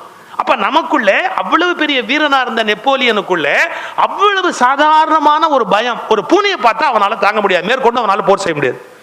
இதை எதுக்கு சொல்ல வரேன்? நம்ம omnipotent, omnipresent, omniscient நினைக்க கூடாது. We have our own limitations. We have our own limitation. எந்த லீடரா இருந்தாலும் நமக்குன்னு ஒரு லிமிட்டேஷன் இருக்கு அப்படிங்கறத புரிஞ்சுக்கணும். ஸோ லீடர்ஷிப்ல நிறைய வெரைட்டி சொன்னேன். அதுல சிச்சுவேஷனல்னு சொல்றான். அந்த சிச்சுவேஷனல் தான் ரொம்ப கரெக்டான லீடர்ஷிப். இந்த சிச்சுவேஷன்ல இப்படி பிஹேவ் பண்ணணும், அந்த சிச்சுவேஷன்ல அப்படி இருக்கணும், அந்த சிச்சுவேஷன்ல எப்படி தெரியுங்களா, நீங்கள் எப்படி நடந்து கொள்வீர்கள் என்பதை இன்னொருவர் ஜட்ஜ் பண்ண முடியாதபடி இருக்கணும். நீங்க ஃபேமிலி ரன் பண்றதா இருந்தாலே அப்படிதான் இருக்கணும். எப்ப இவர் கோவப்படுவாரு, எப்ப இவர் மன்னிப்பாருங்கிறது தெரியக்கூடாது. ஏன்னா இவர் மன்னிப்பாருன்னா தொடர்ந்து அதே தப்பு பண்ணிக்கிட்டே இருப்பாங்க. இவர் கோவப்பட, ஆமா வேற வேலை இல்லை, எப்ப பார்த்தாலும் நல்ல நாய் மாதிரி வள்ளு வள்ளுன்னு உழுவாரு அப்படின்னு ஒதுங்கிட்டு போடுவாங்க. இவர் எப்ப எதுக்கு கோவப்படுவாரு, எந்த இடத்துல மன்னிப்பாரு, என்ன மாதிரி பனிஷ் பண்ணுவார். மஸ்கட்ல சார் ஒரு ஆச்சரியமான பழக்கம், இன்னைக்கு நீங்க டிராபிக் சிக்னல்ல நிக்காம போனா என்ன பனிஷ்மெண்ட்டுங்கிறது அன்னைக்கு காலம்பரை தான் அனௌன்ஸ் பண்ணிருப்பாங்க. இப்ப நேத்திக்கு $40 பெனால்ட்டின்னு வச்சுங்க, நீங்க இன்னைக்கு தைரியமா போய் நிறுத்துவான். எங்க $40 கட்டிட்டு போறான் கிடையாது, ஒரு வாரம் இம்ப்ரிசன்மெண்ட். இன்னைக்கு மாத்தி இருக்கான், இன்னைக்கு காலம்பரை மாத்தி இருக்கான். அப்ப உங்களுக்கு தெரியாது $40 பெனால்ட்டி தானே போட போறான்னு நினைச்சா புடிச்சிட்டு போய் ஒரு வாரம் உள்ள வச்சிருவான். இப்போ இன்னைக்கு காலம்பர பனிஷ்மெண்ட் மாறும் அப்படின்னு சொன்னா அவன் எப்படி இருக்கும், என்ன மாதிரி அனௌன்ஸ்மெண்ட் வரும்னு தெரியாதுல்ல. இன்னைக்கு புதுசா ஒரு அனௌன்ஸ்மெண்ட் வரப்போகுது அப்படி. இப்போ நம்ம அந்த ரூபாய்க்கு எப்படி தான் காத்துக்கிட்டு இருக்கோம், இன்னைக்கு என்ன அனௌன்ஸ்மெண்ட் வரப்போகுது, இன்னைக்கு என்ன அனௌன்ஸ்மெண்ட் வரப்போகுது, இன்னைக்கு என்ன வரப்போகுதுன்னு. அது மாதிரி இன்னைக்கு என்ன அப்படிங்கிறது பனிஷ்மெண்ட்லயே மாத்திடுவா. ஸோ இன்னொருவர் உங்களை இப்படி சொல்லட்டுமா, உங்களை பற்றி இன்னொருவர் முடிவு செய்து கொண்டு விட முடியாதபடி தலைமை இருக்கணும். அவர் அப்படிதான் சார் வாழவாழன்னு பேசுவார் சார், அவர் அப்படிதான் சார் எல்லாத்தையும் கேட்டு சொல்லிட்டு செய்ய போடுவார் சார். அப்படிலாம் யாரும் முடிவெடுக்க முடியாது நம்மளை பற்றி. நம்மை பற்றி இன்னொருவர் முடிவெடுத்து தீர்மானிக்க முடியாதபடி இருப்பது என்பது தலைமை பண்பின் ஒரு மிக மிக ஆச்சரியமான ஒரு பகுதி. இதுவும் அவசியமான ஒன்று. அப்புறம் கூர்த்த மதி. அது என்ன கூர்த்த மதி? மக்களை படிக்க தெரியணும் சார், மக்களை ஜட்ஜ் பண்ண தெரியணும். ஒரு ஆளை பார்த்த உடனே நான் இப்படி சொல்லட்டுமா, புத்தகங்கள்லாம் நிறைய படிச்சிருக்கணும்னு ஒன்றும் அவசியம் இல்லை. பெருந்தலைவர் காமராஜர் பள்ளிக்கூடம் போலேன்னு சொன்ன ஒழிய நிறைய புத்தகம் படிச்சவர், அதையும் புரிஞ்சுக்கணும். நிறைய படிப்பார், விரும்பி படிப்பார், தனிப்பட்ட முறையில் நிறைய படிப்பார். மாப்போசின்னு ஒரு பெரிய பேச்சாளர் இருந்தார். அவர் பள்ளிக்கூடம் போய் சரியா படிக்க முடியல, ஆனா அச்சு கோத்து பிரஸ்ல அச்சு கோத்த போது படிச்சு ஒரு PhD எல்லாம் படிச்சவன் எவ்வளவு பண்ணுவானோ அதை விட அதிகம் படிச்சவர் மாப்போசி. சோ அவங்க நிறைய அது மாதிரியாக தன்னை தகுதிப்படுத்தி கொண்டதும் உண்டு. ஆனால் அதை தாண்டி சொல்றேன், வெற்றிகரமான தலைவர்கள் புத்தகங்களை படிப்பது போலவே மனிதர்களையும் படிக்கிற இயல்புடையவர்களாக இருப்பார். ஒருத்தர் எதிரில் நின்ன உடனேயே இவங்க யாரு, எதுக்காக வந்திருக்கிறாங்க, நம்ப தகுந்தவங்களா நம்ப முடியாதவங்களா, இவங்களை நம்பி இந்த வேலையை ஒப்படைக்கலாமா, இதனால் இவன் முடிக்கும் என்று ஆய்ந்து அதனை அவன் கண் விடல்னு விட முடியுமா, இவன் நமக்கு நம்பிக்கை துரோகம் பண்ணுவானா மாட்டானா, எல்லாத்தையும் ஒரு ஃபிராக்ஷன் ஆஃப் எ செகண்ட்ல ஒரு மனுஷனை பார்த்த உடனே படிப்பாங்க. இதெல்லாம் ரொம்ப ஆச்சரியமான குவாலிட்டி. நிஜமான வெற்றிக்கு எது அடிப்படை தத்துவமான காரணம் அப்படின்னு ஒரு கேள்வியை எடுத்து கொஞ்சம் நான் பேச விரும்புறேன். சில பேர் அந்த தலைமைக்கு வருவதை ஒரு பெரிய மகிழ்ச்சியாக பெருமையாக கருதுவார்கள். சில பேர் தலைமைக்கு வருவது ஒரு பொறுப்பு, இதன் மூலம் சில நன்மைகள் செய்ய முடியும் என்பதற்காக வருவார்கள். ஆனா உண்மையிலேயே யார் தலைவனாகிறார்கள் அப்படின்னு கேட்டா, ஓனர்ஷிப் எடுத்துக்கொள்ளுகிற இயல்புடையவர்கள். எப்படின்னா, இது என்னுடைய வேலை, இதை நான் தான் செய்ய முடியும், வேற யார் செய்ய முடியும், என்ன தவிர வேற யார் இதை செய்ய முடியும் அப்படின்னு. இதை செய்யறதால பிரச்சனை வரும், இதை சொன்னா நமக்கு சிக்கல் வரும், அதெல்லாம் அப்புறம் இதை நான் கூட செய்யாட்டி வேற யார் செய்வா. இந்த மாதிரி மனதளவுல இந்த நாட்டுக்கு அல்லது அந்த அசோசியேஷனுக்கு அந்த இயக்கத்துக்கு தான் ஒரு ஓனர் அப்படிங்கிற அந்த தாட் யாருக்கு வருதோ அவர்கள் தலைவராவது என்பது நிச்சயமான ஒன்று. எல்லாரும் அதை ஏத்துக்குவாங்கன்னு சொல்ல முடியாது. நமக்கு எதுக்கு சார் ரொம்ப, அது ஏதோ பிரச்சனை, அதுவும் பாத்துக்கிறாங்க அப்படிமா. சிலர் அப்படி இல்லை, என்ன வந்தாலும் அது என்னோட மூமெண்ட், அது என்னோட அசோசியேஷன், அது என்னோட இண்டஸ்ட்ரி, அது என்னோட ஃபேமிலி, என்னோடது. ஸோ அதுக்கான நான் தான் முன்ன நின்னாகணும், அந்த கஷ்டத்தை நான் ஏத்துக்க தயாரா இருக்கிறேன். அதாவது டேக்கிங் த ஓனர்ஷிப், அதற்கான உரிமை தன்னுடையது என்பதை உணர்ந்து வாழுதல் தலைமை பண்புல ரொம்ப முக்கியமான ஒன்று. இதுக்கு பாரதியினுடைய கவிதையிலேருந்து நான் ஒரு வரி சொல்றேன். ஏன்னா நீங்க போய் லீடர்ஷிப் பற்றிய அட்மினிஸ்ட்ரேட்டிவ் பிரின்சிபிள் கிடைக்கக்கூடிய புத்தகத்தெல்லாம் படிக்கலாம், தட் இஸ் டிஃபரெண்ட். ஆனால் பாரதியோட வரியிலேருந்து ஒரு வரி சொல்றேன். இந்த நாடு ஏண்டா விடுதலை அடையலைன்னு பாரதி யோசிக்கிறார். அவர் இந்த நாடு சீக்கிரமா விடுதலை அடையணும் அப்படின்னு ஆசைப்படுறார். ஆனா இந்த நாடு சரியா விடுதலை அடைய வேண்டிய வெற்றி அடையலன்னு வருத்தப்படும் போது ஒரு வார்த்தை திடீர்னு பாரதி பாடுறார் பாருங்க, என்ன, நாம் இருக்கும் நாடு நமது என்பது அறிந்தோம் அப்படின்னார். இந்த நாடு என்னதுன்னு நினப்பு வந்தாதான் அதை முன்னேற்ற முடியுமே ஒழிய, பல பேர் என்ன நினைச்சுக்கிட்டா இது விக்டோரியா மகாராணியோட நாடு, நம்ம சும்மா இங்க உட்காந்து சாப்பிட்டுக்கிட்டு இருக்கிறோம் அப்படிங்கிற ஐடியால இது விக்டோரியா மகாராணியோட கவர்மெண்ட், விக்டோரியா மகாராணியோட நாடுன்ற எண்ணத்துல பிரிட்டிஷ் கவர்மெண்ட் சொந்தம் நினைச்சானே ஒழிய இந்த நாடு என்னதுன்னு நினைக்கல. அப்ப பாரதி என்ன நினைக்கிறான், என்னைக்கு இங்க இருக்கிறவன் இந்த நாடு என்னதுன்னு நினைக்கிறானோ அன்னைக்கு தான் இந்த நாடு உருப்பட முடியும். ஸோ அந்த ஓனர்ஷிப் எடுத்துக்கொள்றது, இந்த விஷயம் எனக்கு என்னோடு தொடர்புடையது அப்படின்னு அதை ஏற்றுக்கொள்ளக்கூடியதுதான் உண்மையான அந்த தலைமை பண்பை உருவாக்கக்கூடிய மிகப்பெரிய ஆற்றல், மிகப்பெரிய சக்தி. அப்புறம் சிலருடைய குவாலிட்டிஸ் பாருங்க, அவங்க வரலாற்றில் இடம்பெறக்கூடியதை யாரும் அழிக்க முடியாதபடி ஆகும். அதாவது ஸ்பெஷல் குவாலிட்டிஸ், அப்ரஹல் குவாலிட்டிஸ் இருக்கணும். யாருக்கும் இல்லாத ஸ்பெஷல் குவாலிட்டிஸ் என்பது ஒரு லீடருக்கு கண்டிப்பா இருக்கணும். உங்களுக்கு தெரிஞ்ச சம்பவம் தான், கன்னியாகுமரி ஒரு மொட்டைப்பாறை நிற்கிது, விவேகானந்தர் அங்கே போறாரு. விவேகானந்தர் அந்த மொட்டைப்பாறையில் போய் மெடிடேட் பண்ணணும் அப்படின்னு நினைக்கிறார். அங்கே போய் நம்ம மெடிடேட் பண்ணா பரவாயில்லை அப்படின்னு நினைக்கிறார். ஆனால் என்ன ப்ராப்ளம் வருது அப்படின்னு கேட்டிங்கன்னா, கடல் குறுக்க இருக்கு, கடலை தாண்டி போகணும், அந்த கடலை கடந்து தான் போகணும். எப்படி போக முடியும்? உடனே விவேகானந்தர் அங்கே மீன் பிடிக்கிறவங்கள பார்த்து ஒரு கேள்வி கேட்டார், நீங்க யாராவது எனக்கு உதவ முடியுமா, போட்ல ஏத்திட்டு போய் என்ன அந்த பாறை கிட்ட விட முடியுமா அப்படின்னு. இது முதல்ல தெரிஞ்சுக்க வேண்டிய விஷயம். தயக்கமே இல்லாம யார்கிட்ட என்ன உதவி கேட்கணுமோ அதை கேட்கறதுக்கு ஒரு தலைவன் தயாரா இருக்கணும். பிரஸ்டீஜே பார்க்கக்கூடாது. நான் இவ்வளவு பெரிய போஸ்ட்ல இருக்கிறேன், நான் எப்படி போய் ஒருத்தட்ட ஹெல்ப் கேட்கறது, நான் எப்படி ஒருத்தட்ட தாழ்ந்து போறேன். தாழ்ந்து போவதற்கு தயாராக இருப்பவன் தான் சரியான தலைவன். ஒண்ணு எனக்கு பர்சனல் பிரஸ்டீஜ் எல்லாம் கிடையாது, எனக்கு அந்த பொது காரியம் தான் முக்கியம். அந்த பொது காரியத்துக்கு நான் எவ்வளவு வேணாலும் தாழ்ந்து போக தயாரா இருக்கிறேன், எனக்கு ஈகோ எல்லாம் கிடையாது அப்படிங்கிற அந்த உணர்வோடு இருக்கணும். தாழ்ந்து போக தயாரா இருக்கணும், கேட்கணும், 10 பேர்ட்ட கேட்க வேண்டிய விஷயத்தை கேட்கணும். அதுக்கப்புறம் அவங்க சௌரியத்தை பொறுத்தது. ஒரு உதவி கேட்கணும் ஒரு இயக்கத்துக்காக அப்படின்னா ஒண்ணு வெக்கப்படக்கூடாது. வெக்கங்கெல்லாம் பார்த்தா பொது நிறுவனத்துக்கு வரவே கூடாது. சரி, இப்பெல்லாம் குடும்பம் நடத்துறதா இருந்தாலே வெக்கப்படக்கூடாது.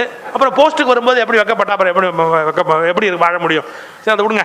இவர் விவேகானந்தர் என்ன பண்ணார், அங்கே மீன் பிடிக்கிறவங்களை பார்த்து கேட்டார். என்ன கேட்டார், என்னை கொண்டு போய் நீங்க விட்டுற முடியுமா அந்த இடத்துல அப்படின்னு. அவனுக்கு இவர் யாரு என்னன்னு தெரியாது. இவர் அவ்வளோ பாப்புலர் சாமியாரும் இல்லை, அவர் டிவியில எல்லாம் அப்போ வரல. அதனால இவர் எப்பேற்பட்ட சாமியாருன்னு அவனுக்கு தெரியாது. அவன் என்ன கேட்டான், காலனா காசு கொடுன்னா. காலனா காசு போட்டுக்கு கொடுத்தா அவனை கொண்டு போய் அங்கே விட்டுறேன். நீங்க நம்புனா நம்புங்க, விவேகானந்தர்ட்ட காலனா கிடையாது. ஏன் கிடையாதுன்னு, அவர் நிஜமாலுமே சாமியார். அதனால துட்டு இல்லை. அதுக்கப்புறம் அவன்கிட்ட கெஞ்சறதுக்கு மனசும் இல்லை. அவன் எப்படி ஒரு பார்வை பார்த்தாரு. பார்த்துட்டு என்ன முடிவு பண்ணாரு, நான் 2 விஷயம் சொல்லிடுறேன்.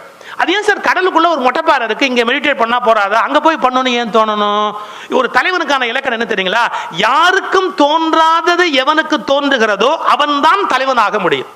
எல்லாருக்கும் என்ன தோணுதோ வழக்கமா அதே தோணுச்சுன்னா அவன் தலைமை பண்புக்கு தகுதியான ஆள்னு கிடையாது. யாருக்குமே ஒண்ணு தோணல, அது வித்தியாசமா தோணும். புதுசா ஒண்ணு யோசிக்கணும். ஏதோ ஒரு வகையில யாருக்கும் நினைக்காத ஒரு கருத்து அவனுக்குள்ள தோன்ற ஆரம்பிக்கணும். அது அவருக்கு தோன்றுது, அந்த மொட்டைப்பாறையில் போய் மெடிடேட் பண்ணணும் அப்படின்னு தோணுது. அப்புறம் பாருங்க, செக்யூரிட்டியை பத்தி யோசிக்கவே கூடாது. இன்செக்யூர்டா இருக்கிறதுக்கு தயாரா இருக்கிறவங்க தான் சரியான தலைவர்.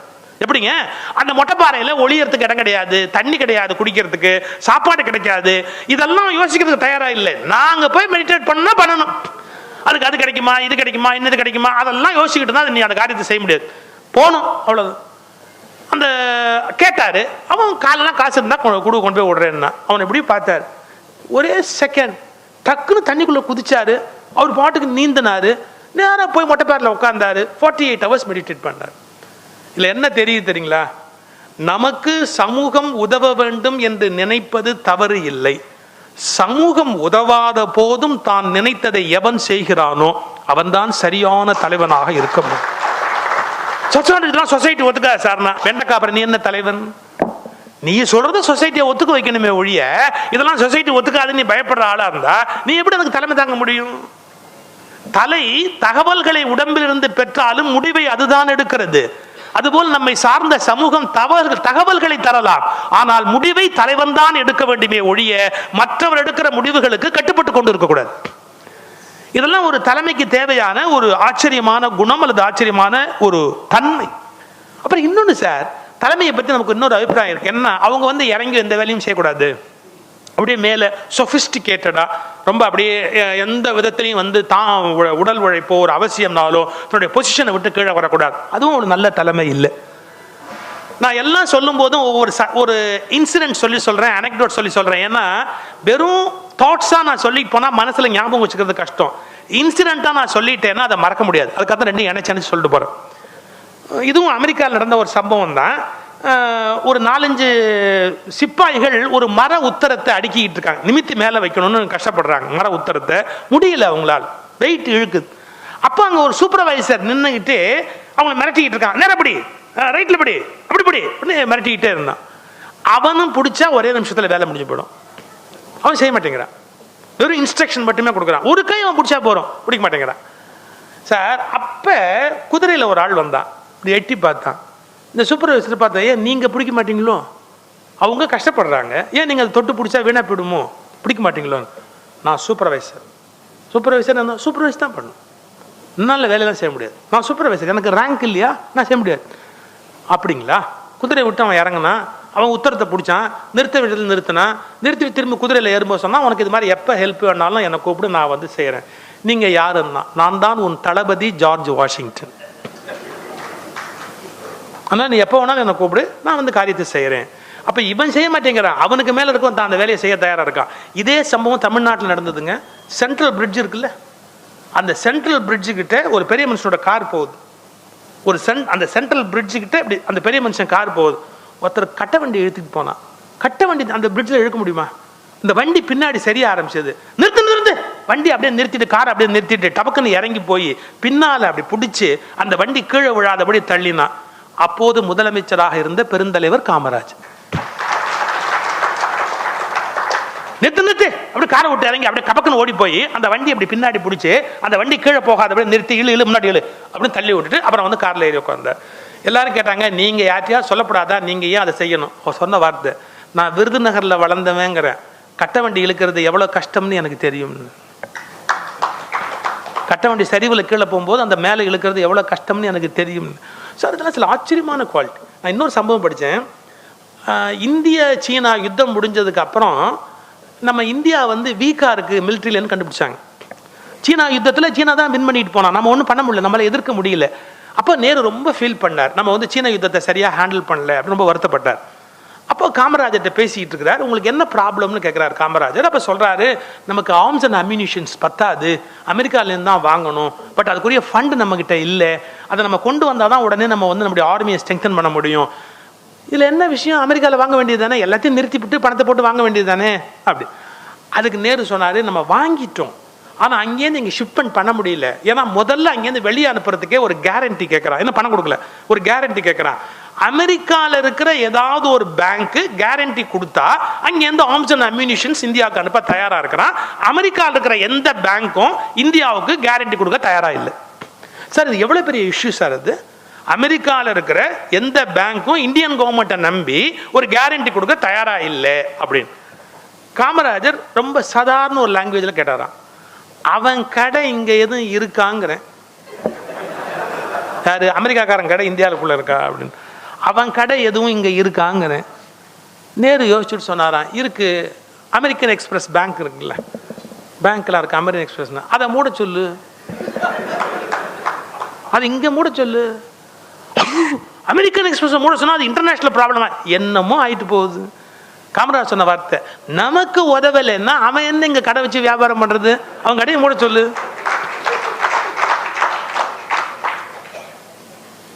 நேரு ஒரு வினாடி யோசிச்சுட்டு, சரி என்ன பரவாயில்லன்னு இங்கே இருக்கிற அமெரிக்கன் எக்ஸ்பிரஸ் சேர்மனை கூப்பிட்டு, எப்போ இந்தியன் கவர்மெண்ட்டுக்கு நீங்கள் சப்போர்ட் பண்ண தயாராக இல்லையோ அதுக்கப்புறம் இந்தியாவில் நீங்கள் வந்து இருக்க முடியாது, நான் கவர்மெண்ட் டெசிஷன் எடுக்க போகிறோம். அவன் உடனே ஹெட் ஆஃபீஸுக்கு பேசி கேரண்டி கையெழுத்தாகி ஆர்ம்ஸ் அங்கேருந்து புறப்பட்டு இந்தியாவுக்கும் வந்தாச்சு. ஒரே அவங்க கடை எங்கள் மூட சொல்லுங்கிறேன், அவ்வளோதான். சார் இதெல்லாம் ஒரு அந்த மண்ணின் மைந்தன், அந்த மண்ணிலேருந்து விளைஞ்ச ஒரு விளைச்சல் அது. அது மட்டும் இல்ல, நான் ஒரு ஒரு மிகப்பெரிய உண்மையை சொல்லட்டுமா, என்ன, யாருக்கு தன் நாட்டின் மீது அக்கறை இருக்கிறதோ அவனுக்கு இது போன்ற எண்ணங்கள் தோன்றிக்கொண்டே இருக்கும். சார் என்கிட்ட சில பேர் வந்து கேட்பாங்க, என் பிள்ளைய நான் எவ்வளவோ பார்க்கிறேன் சார், ஆனா என் பிள்ளை என்னால வழி கொண்டு வர. பொய் பொய் பொய். உன் பிள்ளை மேல உனக்கு நிஜமான அக்கறை இருந்தா எப்படி கொண்டு வரணுங்கிற அக்கறை தோணிக்கிட்டே இருக்கும். ஏன் தெரியுங்களா, நிஜமான லவ் இருக்கு பாத்தீங்களா, அந்த கன்சர்ன், நிஜமான அன்புன்னு ஒன்று இருக்கு பாத்தீங்களா, அது உண்டு பண்ணக்கூடிய ஐடியாஸ் உலகத்துல வேற எந்த புஸ்தகமும் ஏற்படுத்தாது. the real love, the concern for others, இந்த நாட்டின் மீதான நிஜமான ஒரு அக்கறை, ஒரு அன்பு, அது இருந்தா போ. எனக்கு நிறைய இன்னைக்கு காமராஜர் நினைவுக்கு வந்தாலும் சொல்லிட்டே போறேன், அது அவர் விழாவாயிடுச்சுன்னு நினைக்காதீங்க. நான் பெங்களூர் போயிருந்தேன். பெங்களூர்ல மத்தூர் கிருஷ்ணமூர்த்தின்னு ஒரு பேச்சாளர், மத்தூர் கிருஷ்ணமூர்த்தி டிரான்ஸ்லேட்டர், அவர் தமிழர், கன்னடத்தில் நல்லா படிச்சு கன்னட பாரதிய வித்யா பவன் பிரசிடென்டா இருந்தவர். அவர் சொன்னது, Nijalingappa all India Congress committee president, sorry Nijalingappa Mysore chief minister, Karnataka chief minister. Kamarajar all India Congress committee president, Karnataka வந்திருக்கிறார். நிஜலிங்கப்பாவும் காமராஜரும் அம்பாசிடர் கார்ல பின்னாடி சீட்ல உட்காந்துருக்காங்க. முன் சீட்ல இந்த மத்தூர் கிருஷ்ணமூர்த்தி உட்காந்துருக்கார், டிரான்ஸ்லேட்டர். 2 பேருக்கும் அவர் கன்னடம் பேசுவார், தமிழ் பேசுவார், டிரான்ஸ்லேஷன் முன்னாடி உட்காந்துருக்கார். ஒரு வழியா ஏதோ போகும்போது ஒரு ஏரியை பார்த்துட்டாராம் காமராஜர். இல்லை தண்ணி கொள்ளளவு எம்புட்டுங்கிறேன், தண்ணி ஏரியில தண்ணி கொள்ளளவு எம்புட்டுங்கிறேன். நிஜலிங்கப்பா சொன்னாராம், தெரியாது. இது விவசாயத்துக்கு எம்புட்டு பாயுது தெரியாது. இது 3 போகம் விளையுதா 2 போகம் விளையுதா தெரியும். காமராஜருக்கு ரொம்ப கோவம் வந்துருச்சான். இது என்னன்னு உடனே நிஜலிங்கப்பா சொன்னாராம், வண்டி இருந்தது, டிரைவர் வண்டி இருந்தது, பின்னாடி பிடபிள்யூ சீஃப் இன்ஜினியர் தண்டமா வர்றான், ஜீப்ல தான் வரான். நான் சீஃப் மினிஸ்டரா இருந்தாலும் ஜீப்ல போய் உட்காந்துக்கிறேன், அவனை வந்து இங்க உட்கார சொல்லு. இந்த ஆள் கேட்கிற கேள்விக்கெல்லாம் அவன் தான் பதில். காமராஜர் நிஜலிங்கப்பா நீ வான்னு பேசிக்கிற க்ளோஸ்னஸ் உள்ளவங்க, இந்த ஆள் கேட்குற கேள்விக்கெல்லாம் அந்த ஆள் தான் பதில் சொல்ல முடியும். அதனால வண்டியை நிறுத்து, அந்த பிடபிள்யூ சீஃப் இன்ஜினியரிங் வந்து இங்கே உட்கார சொல்லு அப்படின்னு. காமராஜர் நிஜலிங்கப்பா பார்த்து ஒரு வார்த்தை சொன்னார். அப்படியே அந்த மத்தூர் கிருஷ்ணமூர்த்தியை சொல்லிட்டு அழுதுட்டார். ஏ மூதி, நீ எல்லாம் முதலமைச்சராக இருந்தால் நாடு உருப்பிடுமா? மூதினா மூதேவின்னு அர்த்தம். இந்த மத்தூர் கிருஷ்ணமூர்த்தி சொன்னாரு, நான் எல்லாத்தையும் டிரான்ஸ்லேட் பண்ணுவேன், ஆனால் எங்கள் முதலமைச்சரை பார்த்து நான் எப்படி இதை டிரான்ஸ்லேட் பண்ணி சொல்கிறது, எனக்கு அப்படியே உடம்பெல்லாம் வேத்துருச்சு, ஒரு செகண்ட் அப்படியே நடுங்கி போயிட்டேன். அப்போ நிஜலிங்கப்பா சொன்னாராம், அந்த வார்த்தைக்கு என்ன அர்த்தம்னு எனக்கே தெரியும். ஏன்னா இந்த ஆள் எப்போ கோவம் வந்தாலும் அதான் சொல்லுவார், அதனால் அதுக்கு என்ன அர்த்தம்னு எனக்கு தெரியும், அதை விட்டுட்டு பாக்கி எல்லாம் நீ டிரான்ஸ்லேட் பண்ணால் போகிறோம் அப்படின்னு நிஜலிங்கப்பா சொன்னார். நீங்கள் நிஜலிங்கப்பாங்கிற ஒரு முதலமைச்சரை பார்த்து ஏ மூதேவின்னு கூப்பிடணும்னா என்ன அர்த்தம் தெரியுங்களா? நிஜலிங்கப்பா மேல அவ்வளவு வெறுப்புன்னு அர்த்தம் இல்லை, இந்த மண்ணின் மீது அவ்வளவு அக்கறை அப்படின்னு அர்த்தம். த ரியல் லவ். இந்த நாடு, இந்த தண்ணி, இந்த ஏரி, இந்த குளம், இங்க விவசாயம், எங்க மக்கள் நல்லா இருக்கணும், the real love, the real concern. So leadership குவாலிட்டிலேயே உண்மையான குவாலிட்டின்னு தெரியுங்களா? எபிலிட்டிங்கிறதுலாம் பெரிய விஷயம் இல்லைங்க. The real love. நம்ம எந்த இன்ஸ்டிடியூஷனை கையில் எடுக்கிறோமோ, இல்லை எந்த ஒரு கம்பெனியை கையில் எடுக்கிறோமோ, இல்லை எந்த ஃபேமிலியை நம்ம கைக்குள்ள எடுக்கிறோமோ, அவர்கள் மீதான த ரியல் கன்சர்ன் இருக்கு பார்த்தீங்களா?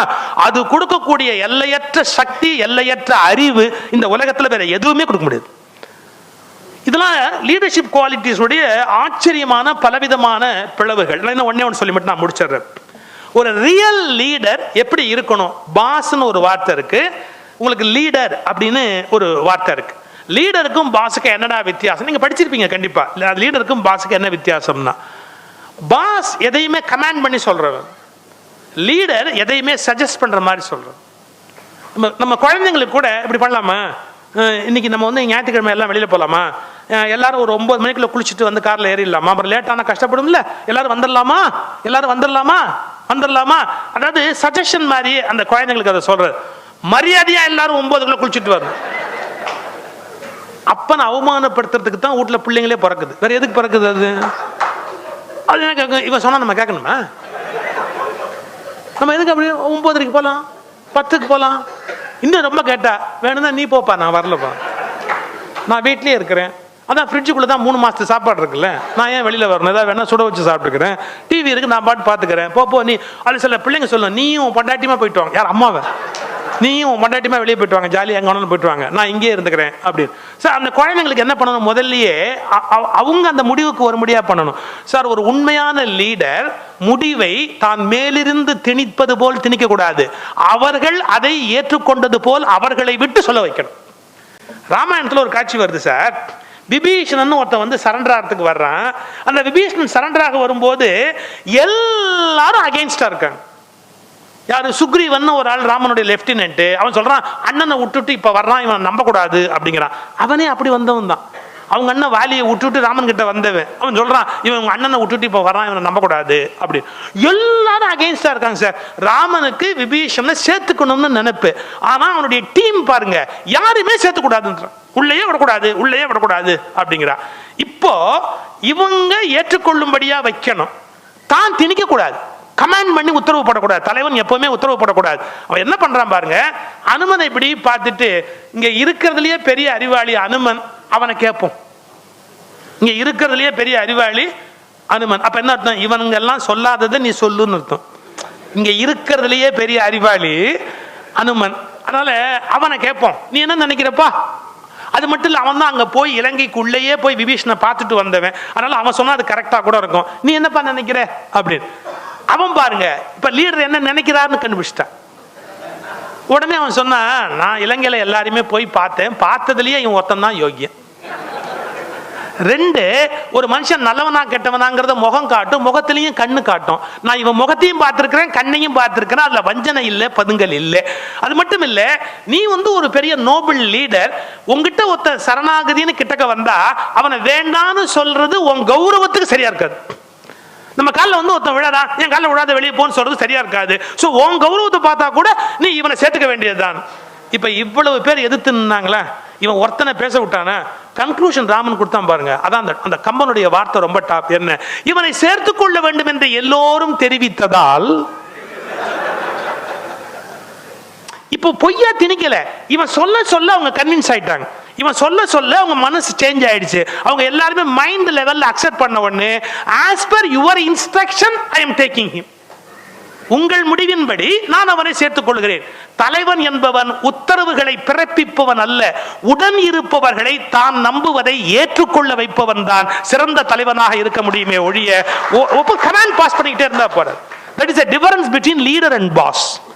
சார், அதுல பாஸ் லீடர் என்ன வித்தியாசம் தெரியுங்களா? கீழே இருக்கிறவனுக்கு கமாண்ட் பிறப்பிச்சு அவனை பிரிச்சே பேசுவான். லீடர் டீமா சேர்த்தே பேசுவான். இப்ப எடுத்துக்கங்களேன், ஒரு மார்க்கெட்டிங் அல்ல சேல்ஸ் ஒரு குரூப் லீடரா இருக்கார் ஒருத்தர், இன்னைய தேதிக்குள்ள 4 கோடி ரூபாய்க்கு விற்கணும் அப்படின்னா அவங்க டீம் மெம்பர்ஸ் அவர் எப்படி பேசுவார் தெரியுங்களா? தம்பிங்களா, கண்ணுங்களா, நம்ம 4 கோடிக்கு வியாபாரம் பண்ணணும், 4 கோடிக்கு நாம 4 கோடிக்கு நம்ம வியாபாரம் பண்ணாதான் இந்த கம்பெனில நாம இருக்க முடியும். நாம இருக்கிறது மட்டும் இல்ல, இந்த கம்பெனியும் அப்பதான் இருக்க முடியும். ஸோ 4 கோடிக்கு நம்ம வியாபாரம் பண்ணாதான் இந்த கம்பெனி இருக்க முடியும். கம்பெனி இருந்தாதான் நாம இருக்க முடியும். நாம இருந்தாதான் நம்ம குடும்பம் இருக்க முடியும். பண்ணிடுவோமா? நம்ம 4 கோடிக்கு வியாபாரம் பண்ணிடுவோமா? இதான் லீடர். பாஸ் எப்படின்னா, நீங்கள்லாம் 4 கோடிக்கு வியாபாரம் பண்ணணும், இல்லைன்னா ஒரு பையன் இந்த கம்பெனியில் இருக்க முடியாது. நீங்கள்லாம் பிரிச்சிடலாம், நாம எல்லாம். சோ வி, நாம் என்று பயன்படுத்துகிறவன் யாரு? லீடர். நீ என்று பிரித்து பேசுகிறவன் யாரு? பாஸ்.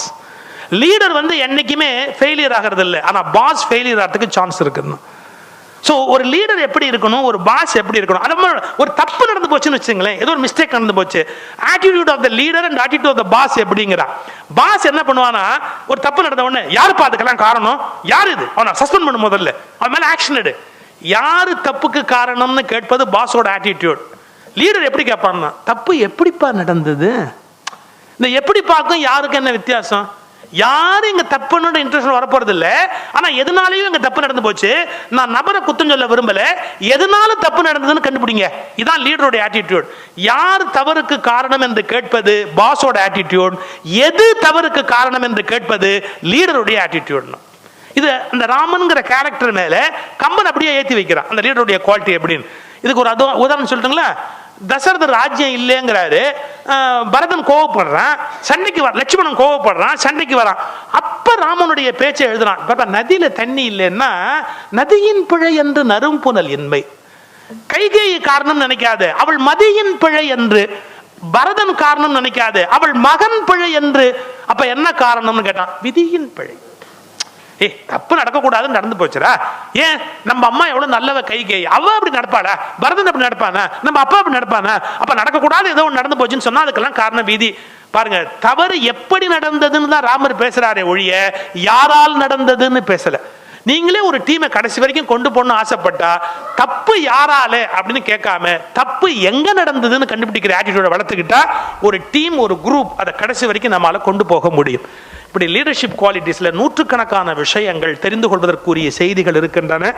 ஆனால் நம்முடைய நவீன் அவர்கள் ஒரு நல்ல முயற்சியை தொடங்கி இருக்கிறார், எல்லாருக்கும் பயன்படக்கூடிய நல்ல கருத்துக்கள், சிந்தனை. நீங்கள் எல்லா லைன்ஸில் நீங்கள் எல்லாருமே ஒரு பேசிக்கலாக லீடர்ஸ் தான்.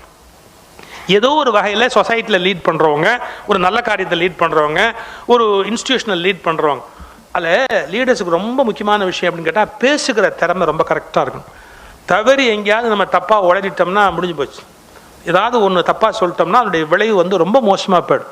அதனால அந்த அந்த லீடர்ஷிப் குவாலிட்டிஸ்க்கு சொல்லோட அருமை தெரியணும், பயன்படுத்துகிற முறை தெரியணும், எப்படி பேசணும் அப்படிங்கிற அந்த கலையை கற்றுக்கணும். அந்த கருத்துக்களை இவ்வளவு நேரம் இருந்து கேட்ட அன்பர்களாகிய உங்கள் அனைவருக்கும் என் மனப்பூர்வமான நன்றியை சொல்லி உங்கள் வாழ்வு பிரகாசமாக இருக்கவும் நான் வணங்கி வேண்டி இந்த உரையை நிறைவு செய்கிறேன்.